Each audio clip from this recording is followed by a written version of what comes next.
Welcome to the journey of CyberLogic, a guide to Final Fantasy XI, Episode 20, Storage Expansion. Now we've been able to operate on our journey thus far without expanding our inventory by just sorting our extra items that we get to the bags that we have access to. However, now that we are reaching endgame and about to start doing Dynamis and Abysia, we are going to need a lot more inventory slots. So in this episode, we're going to take a break from the taking on of endgame content that we've been doing these last several episodes to deal with this and a few other miscellaneous items that will help us on our journey, including Mog House Exits and the acquisition of additional trust. Before any of that though, I wanted to show an update on the Kukubu that we started raiding in the early days of this series. Now sadly, our time taking care of Millennium Steed has come to an end, and we are shown this cutscene going over the Kukubu's life with us. You can sadly only care for your Kukubu for 129 days before they force you to retire them, though you are able to call them after that point in the field. Next, let's talk about trust. Now largely up until this point, we survived by using the trust that were available to us early in the game, which include Val Noriel for tanking, Lion 2 for damage and treasure hunter, Joachim for marches, King of Hearts for haste and some cures, Shantoto 2 for magic burst and extra damage, and Yoran Oran for cures. Now at this stage of the game, we need more variety in our trust options to take on the wide variety of endgame content that lies ahead of us. So I find it is best to take some time at this stage to go to the other two nations and finish their quest unlocking Kupipi and Naji, and you will also want to pay attention to when they are running the trust events, as that is your best opportunity to get many of the trust with things like daily login points, sparks, tabs, and conquest points. Now these trust events are called extravaganzas and happen every season, so you normally are only a month or two away from taking advantage of one if it's not currently active. Now when the event is active, the trusts that I recommend you make sure you don't miss out on are Mchuchu for 2000 Ballad, who is a phenomenal tank in endgame play, as well as Farius Coffin for 500 Sparks, who is great at raising nearby members of your group, and Koltada that you can get for 500 Sparks, which is great at buffing you and making your damage stronger. Now in addition to those, you can also spend 100 daily login points to acquire any of the following that will all give you substantial benefit.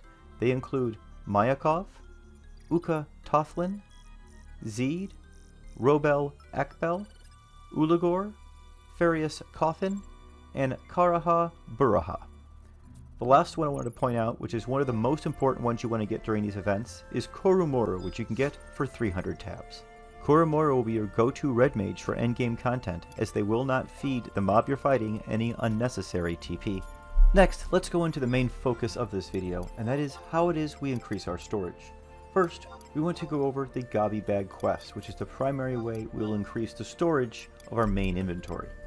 Now all of these quests are simple quests that you can do anytime that have you trading 4 items which can all be purchased off the auction house to the goblin named Bluffnix in Upper Juno. Now each quest completed will increase your bag size by 5, all the way to the maximum of 80. Now I'm putting up a list of all the items you're going to need for each of these upgrade quests on the screen right now. Now most of these items can be purchased very inexpensively off the auction house with few exceptions. Overall, I think all of the upgrades put together should cost you around 1 million gil on most servers. Now after we max out our main Gobby Bag inventory at 80 slots, we can move on to long-term storage in our Mog House. These next 4 storage types are only accessible when in your Mog House. The first type of storage is Mog Safe.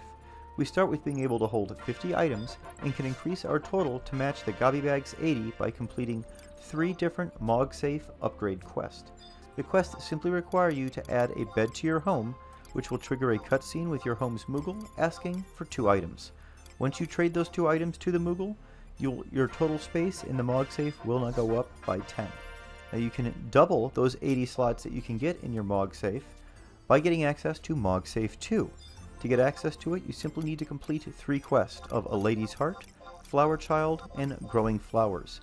Each of these is in one of the 3 starting nations. Now these 3 quests simply require you to trade a flower that can be purchased from the flower shop in Upper Juno to an NPC to unlock the ability to exit your Mog House to any of that city's main areas. As an extra reward of completing all 3 of these quests, you will gain access to Mog Safe 2. I also want to point out there are 2 other Mog House Exit quests that you will want to do. The first is in Juneau. You want to speak in Port Juneau with Zona Shodan and trade them a yellow rock in order to get the Mog House Exit quest completed in Juneau and exit to any of those zones. And then in Whitegate, you want to speak with Ak Jarkhem at I-10 and trade her a parchment and black ink in order to be able to exit either to Alzabi or Whitegate. Now the next type of storage is called, well, it's called storage. Its capacity starts at 0, and it's going to go up when you add furniture to your home. Now the easiest way to reach its cap of 80 slots is to simply buy some of the items shown on your screen right now off the auction house. Place them in your home until you have a total that is over 80 slots. Now, as your time in the game continues, you will get more furniture from quests and events that you can use to alter what makes up those 80 slots to give you 80 total slots of storage, so you'll actually play with this as your time in the game continues. Now the next type of storage is called Mog Locker, and it starts at 30 slots and can be increased to a maximum of 80, just like the others, by trading differing amounts of Imperial currency to Fubrun in Whitegate. Now you can see the amounts needed to trade listed in the banner right there. Keep in mind there is a downside to using the Mog Locker, which makes it the least used form of storage, and that is that you actually need to pay to have access to it. You will need to trade an Imperial bronze piece for every week that you want to have access to the storage. Now it's not overly costly, but since it's the only form of storage that actually costs Gil to actively use, I rarely use it at this stage in the game. One day though, you will fill up all the other slots that we are now creating, and it's at that time I recommend we finally start utilizing this storage, so make sure you keep it in mind. We now need to get back to storage that is accessible anywhere in the world. The Mog Satchel is our next storage type, and it mirrors the size of your current Gobby Bag, so if you've done all the Gobby Bag quests, it will give you a full 80 slots. Now to access this, you need to have a registered security token, or be registered on the Play Online app, and have that linked to your Square Enix account. Once you do this, the Mog Satchel storage option will automatically appear. Now I strongly recommend you do this, as it not only gives you more free storage, but it also protects your account. Now the Mog Sack is an easy to acquire storage solution that you get by simply purchasing it from the Artisan Moogle for 10,000 gil. It will mirror the size of your current Gobby Bag. Note though that if you upgrade your Gobby Bag, the storage in your Mog Sack will not increase automatically. You need to go back to the Artisan Moogle, and he will increase it in size for free, mind you, to the current size of your Gobby Bag. However, it's because that you always have to go back to him that I recommend that you don't actually unlock the Mog Sack until you finished all of the Gobby Bag quests, and therefore you only have to go to him once to unlock the full 80 slot Mog Sack.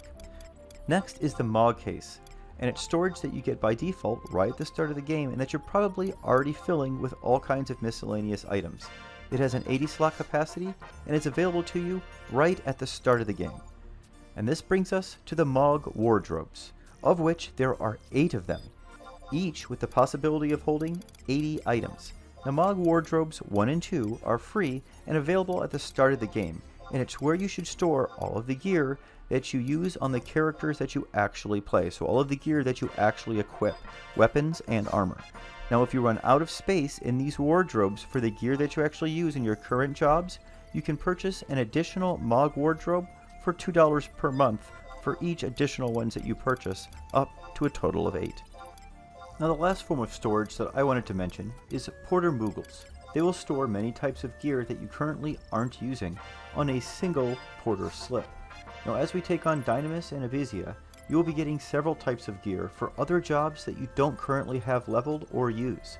Now I recommend you don't toss this gear, and instead store it with the Portal Moogle using these slips. A single Portal slip can hold all of your relic gear from Dynamis, for instance, allowing you to store this gear easily in case you end up playing those jobs at a later time. That's going to be it for this episode in the journey of CyberLogic. I hope you found that helpful. Now in our next episode, we're going to get back to our endgame content with the taking on of Dynamis. If this is your first visit to my channel and you enjoyed this, please be sure to click the subscribe button under the video and the bell icon next to it to be notified when my future videos are released. Thanks so much for watching, everyone. We'll see you next time. Stay safe and stay healthy out there.